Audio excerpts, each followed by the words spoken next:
Hello दोस्तों, आज की कहानी है दो वक्त की रोटी। मैं पूछती हूँ कि मुझे भी जीने का हक है या नहीं। मैं ये नहीं कहती कि अपनी माँ बाबूजी को घर से बाहर निकाल दीजिए, पर ऐसा भी नहीं होना चाहिए कि उन्हें कुछ कहा ही ना जाए। आपको पता भी है घर का काम कितना होता है। अब मैं नौकरी करूँ या घर का काम, और अगर वो लोग घर का थोड़ा सा काम कर देंगे तो कौन सी आफत आ जाएगी। अरे, तो इसमें शोर मचाने वाली कौन सी बात है। करते तो है वो लोग घर का सारा काम। अजी, क्या खाक काम करते हैं।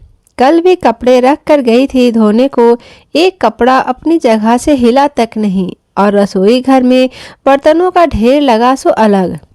छोटे बेटे और बहू के कमरे से आती इन आवाज़ों को सुनकर अपने कमरे में बीमारी की हालत में लेटी हुई शोभा जी उदास हो गई। सोचने लगी, अभी आता ही होगा बेटा मेरे कमरे में मुझे समझाने के लिए कि माँ घर का काम किया करो। हम भी दिन भर मज़े नहीं लूट रहे हैं। नौकरी पर जाते हैं तब जाकर दो वक्त की रोटी नसीब होती है। आप लोगों को इतने में ये बातें सोच ही रही थी कि देखा सामने उनका सुपुत्र हाजिर था, जिसे अच्छी तरह समझा बुझाकर माँ बाबूजी के पास ऐसे भेजा गया था जैसे किसी सैनिक को युद्ध भूमि में भेजा जा रहा हो। बस फिर क्या था, लगा दोहराने उन सभी बातों को। माँ जी बोली, बेटा तुझे पता है ना, घुटने तो मेरे पहले ही काम नहीं कर रहे थे। 2 दिन से बुखार में पड़ी हूँ, मेरी हिम्मत तो खड़े होने की भी नहीं हो रही है। बूढ़ी हड़ियाँ है, कभी तो जवाब दे ही देती है, फिर भी जैसे तैसे मैं और तेरे बाबूजी मिलकर अपना खाना पका कर खा लेते हैं। कल तो नाश्ता भी तेरे बाबूजी ने ही बनाया था, तो माँ बाकी के काम भी करवा लेती बाबूजी से। बातों के बाण छोड़ता हुआ छोटा बेटा विनय नौकरी के लिए निकल गया, साथ में उसकी पत्नी सरिता भी। शोभा जी, जब अपना ही शरीर साथ ना दे तो कोई सगा नहीं होता, चाहे अपना बेटा ही क्यों ना हो। जब तक आप दौड़ दौड़ कर काम कर रही थी तब तक तो बहू माजी करते हुए आपके पीछे दौड़ती थी, हंसती बतियाती थी। कुछ दिन की बीमारी ने ही हमें एहसास करा दिया कि हमारी इस घर में कितनी इज्जत है। आनंद जी बोले, एक बात तो है श्रीमती जी, जब तक बड़ा बेटा और बहू हमारे साथ थे वो हमें किसी तरह की कोई परेशानी होने नहीं देते थे। चाहे आपको लाख बुरे लगते हो, लेकिन दिल के साफ थे वो दोनों। बड़े बेटे बहू का नाम सुनते ही शोभा जी के दिल में एक हुक सी उड़ी। जाने कितने ही कड़वी मीठी यादें उनके समुद्र रूपी दिल में हिलोरे ले रही थी। अभी 4 साल ही हुए थे बड़ी बहू संध्या को ब्याह कर लाए इस घर में। नैन नक्श आकर्षक थे, मगर सांवले रंग की थी, सभी कामों में सुघड़ थी, लेकिन जो भी काम करती उसी में शोभा जी को कोई ना कोई नुक्स नजर आता, तो भी हंसकर माफ़ी मांग लेती थी। गरीब घर की थी, इसीलिए दान दहेज ज़्यादा नहीं आया था। पढ़ी लिखी भी थोड़ा कम थी, तभी शायद आंखों में खटकती थी। सासू माँ की छोटी ननद रेखा और देवर का भी पूरा सामान करती थी, फिर भी ना जाने क्यों वो लोग उसे कभी सामान नहीं दे पाए।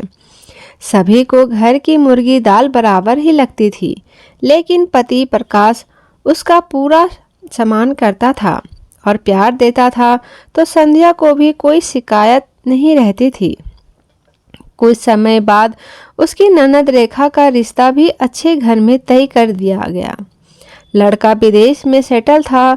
शादी के समय बड़े बेटे और बड़ी बहू ने दौड़ दौड़ कर सारे काम किए, शादी अच्छे से निपटाई। थोड़ा ही समय बीता था कि छोटे बेटे विनय का भी विवाह कर दिया गया। जब छोटी बहू घर आई तो सभी ने जोरों शोरों से स्वागत किया। स्वागत, जी हाँ, वो तो होना ही था। दान दहेज से घर जो भर दिया था उसके माता पिता ने। ऊपर से पढ़ी लिखी भी ज़्यादा थी, दिखने में खूबसूरत, गोरा रंग और सुंदर नैन नक्श भी।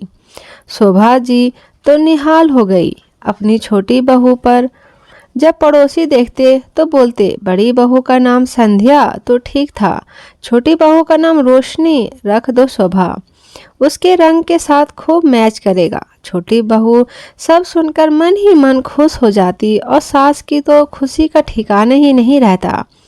अब तो ससुराल वालों को बड़ी बहू फूटी आंख न भाती थी। जरा जरा सी बात पर ताने तैयार रहते सासू माँ के। छोटी बहू के आने के बाद भी सारा काम बड़ी बहू को ही करना पड़ता। दलील थे कि बड़े घर से आई है, काम थोड़े ही ना करेगी अभी। अब तो छोटी बहू भी बात बात पर अपनी जेठानी की चुगली करने से बाज न आती थी। उसने सासू माँ के दिमाग में यह शक पैदा कर दिया कि भाभी अपनी मायके में पैसा भेजती है और अपने पति विनय के साथ मिलकर उस पर आरोप लगाने शुरू कर दिए। शोभा जी उनकी बातों में आकर भड़क गई। एक दिन अपने खिलाफ साजिश होते देख बड़ी बहू के सब्र का बांध टूट गया और उसने अपने पति प्रकाश को सारी बात बता दी। यूँ तो प्रकाश किसी मुद्दे पर बोलता नहीं था, लेकिन अब वह चुप न रह पाया। माँ संध्या का घर का सारा काम करती है, दिन रात आपकी सेवा में हाजिर रहती है और बदले में आप उसी पर आरोप लगा रही हैं कि वह मायके में पैसा देकर आती है। ऐसा करना तो दूर की बात, वो ऐसा सोच भी नहीं सकती। कल की आई पत्नी की तरफदारी करता है और हमारे सामने आंख दिखाता है। नालायक, निकल जा हमारे घर से बाहर, कोई ज़रूरत नहीं है तुम दोनों की यहाँ। बड़े बेटे और बहू को बगावत के जुर्म में घर से बाहर का रास्ता दिखा दिया गया और पिताजी ने उसे जायदाद से भी बेदखल कर दिया। मकान और दुकान छोटे बेटे के नाम कर दिए गए और यहाँ से शुरू हुई हंसते खेलते परिवार की बर्बादी की दास्ताना। अब घर पर केवल विनय और उसकी पत्नी का ही राज था। माता पिता तो उनके हुक्म के गुलाम थे। बिगड़ा हुआ तो विनय बचपन से ही था और अब उसे जुआ खेलने की आदत भी पड़ गई थी। जो दुकान उसने बड़े भाई से हथिया ली थी, उसे जुए में गंवा दिया। अब घर और परिवार की कमाई एकमात्र साधन भी खत्म हो गया और आर्थिक तंगी से निपटने के लिए विनय और उसकी पत्नी ने नौकरी करना शुरू कर दिया। उस दिन के बाद पिताजी बेरोजगार होकर घर बैठ गए और इस हालत में पहुंच गए। क्या हुआ श्रीमती जी, कहाँ खो गई? अरे तुम्हारी आंखों में आंसू, क्या हुआ? आनंद जी अपनी पत्नी से बोले। संध्या बहू की याद आ गई, बड़ी भली है बेचारी, लेकिन हमने जो उन लोगों के साथ किया, भगवान उसके लिए कभी माफ़ नहीं करेगा हमें। वही सज़ा तो हम लोगों को मिल रही है भाग्यवान। खैर छोड़िए, छोटी बहू कपड़े धोने के लिए कह गई थी, तुम्हारी तबीयत ठीक नहीं है तो मैं धो देता हूँ। कहते हुए आनंद जी उठकर बाथरूम में चले गए। अभी अंदर गए ही थे कि बाथरूम में से एक जोरदार आवाज़ आई और आनंद जी चिल्लाने लगे। उनकी पत्नी का कलेजा मुंह को आ गया। कांपते टांगों के साथ चलते हुए बाथरूम तक पहुंची तो देखा आनंद जी फर्श पर गिरे हुए हैं और उठने में लाचार है। हिम्मत जुटाकर बड़ी मुश्किल से उन्हें जैसे तैसे अपने सहारा देकर उठने में सहायता की और कमरे तक ले गए। आनंद जी कमर दर्द से करहा रहे थे। शोभा जी उन्हें मलहम लगाने लगी। उनकी आंखों से आंसू धारा रुकने का नाम ही नहीं ले रही थी। सुबह से दोनों ने कुछ खाया पिया भी नहीं था। बीमारी के कारण शोभा जी भी खाना बनाने में असमर्थ थी।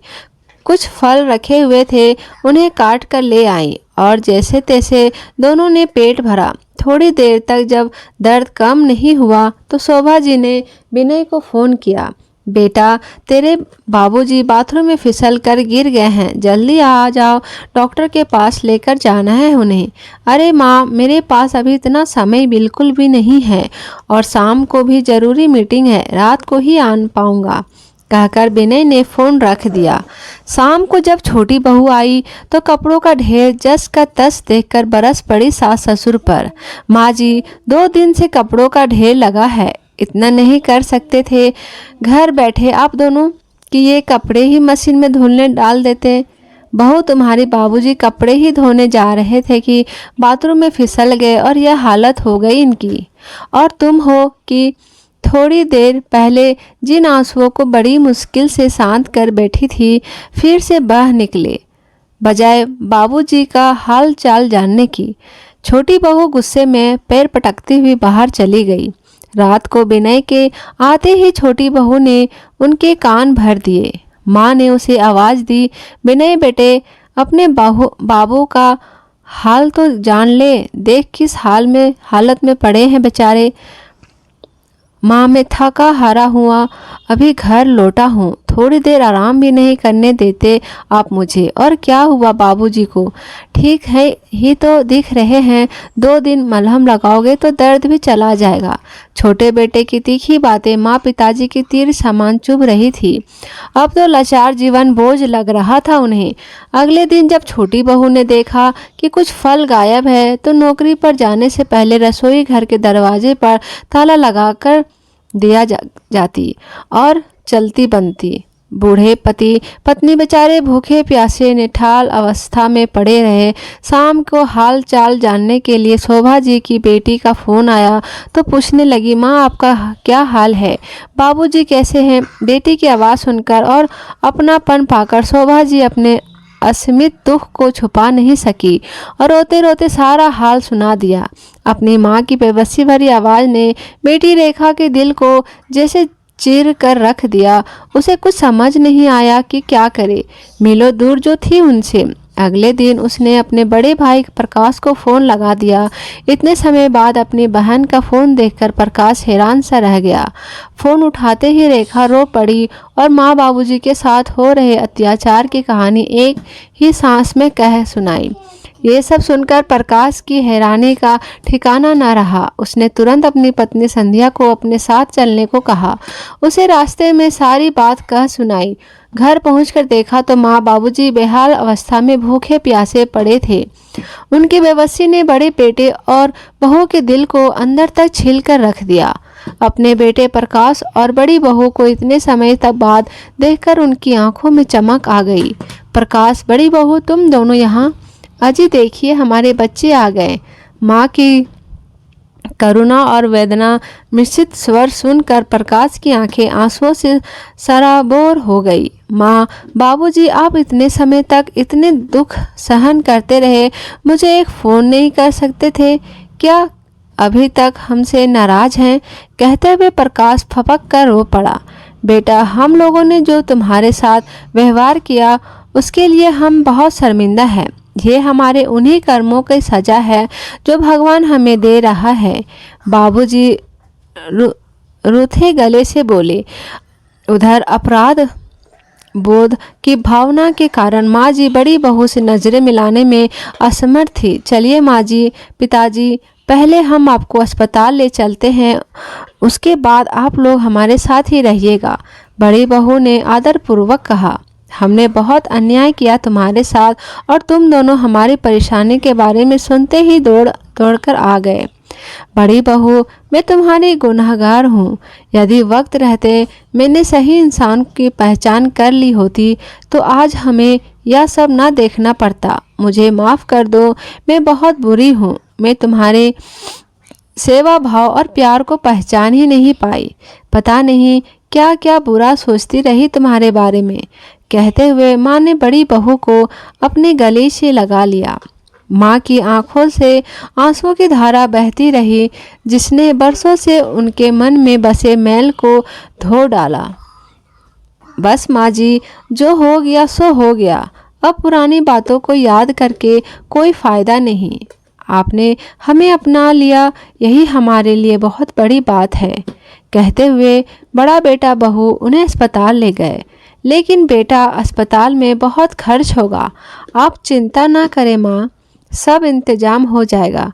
प्रकाश ने माँ जी को आश्वासन देते हुए कहा, आपके आशीर्वाद से मुझे भी अच्छी नौकरी मिल गई है और आपकी बहू भी घर पे सिलाई कढ़ाई का काम करके अच्छा कमा लेती है। अब हमें पैसे की कोई परेशानी नहीं है। अस्पताल से इलाज पाकर अब माँ बाबूजी पूरी तरह से स्वस्थ हो चुके थे। अस्पताल से बड़े बेटा और बहू माँ पिताजी को अपने साथ अपने घर में ले आए, जहाँ वो किराए पर रहते हैं। देखिए माँ जी, यह है हमारा सपनों का घर।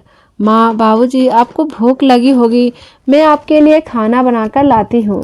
कहते हुए बड़ी बहू रसोई घर में चली गई और फटाफट खाना बनाने लगी। थोड़ी ही देर हुई थी कि बड़ी बहू ने लजीज खाना तैयार करके माँ बाबूजी के सामने हाजिर कर दिया। माँ बाबूजी, जिन्होंने इतने दिनों से अच्छा खाना नहीं खाया था, खाना देखते ही उनकी आंखों से आंसू आ गए। उनकी ऐसी करुणा दशा देखकर बड़ी बहू अपने आंसुओं को रोक ना पाई थी, लेकिन मन ही मन यह सोचकर खुश हुई कि उसे अपने माता पिता समान सास ससुर की सेवा करने का अवसर मिल रहा है। आज बड़ी बहू ने अपनी आंतरिक सुंदरता से अपने सास ससुर का दिल जीत लिया था। अपनी भूल को सुधारते हुए पिताजी ने वसीयत दोबारा लिखवाने का निर्णय लिया। दुकान तो छोटा बेटा जुए में हार चुका था, लेकिन अब उन्होंने मकान अपने बड़े बेटे के नाम करते हुए छोटे बेटे बहू को मकान खाली करने का आदेश दे दिया। बड़ी बहू ने मेहनत, त्याग और अपनेपन से अपने सास ससुर के दिल में जगह बना ली। आज इस सोच की जीत हुई कि सूरत नहीं, सीरत अच्छी होनी चाहिए।